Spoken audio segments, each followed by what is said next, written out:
మీకోసం చామగడ్డలు ఫ్రై. దానికోసం ముందుగా బండి పెట్టుకొని కొంచెం ఆయిల్ వేసుకోవాలా. ఇవి చామగడ్డలు నేను ఆల్రెడీ ఉడికించి పెట్టుకున్నాను. వీటిని ఇప్పుడు ఇందులో వేసేసుకున్నాను. చామగడ్డలు ఫ్రై అవుతున్నాయి. ఇవి బాగా ఫ్రై అయిపోయినాయి, అందుకే ముద్ద అవుతున్నాయి. అలా కాకుండా కొంచెం కార్న్ఫ్లోర్ వేసుకుంటున్నాను.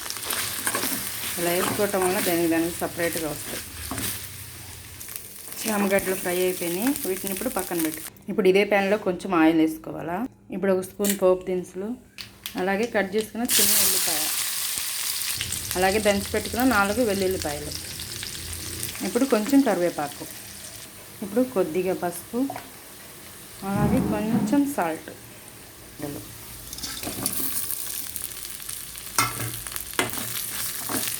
అన్నీ బాగా ఫ్రై అయిపోయినాయి. ఇప్పుడు కొంచెం కారం, ఇప్పుడు కొద్దిగా జీలకర్ర పొడి, ఫైనల్గా కొంచెం కొత్తిమీర.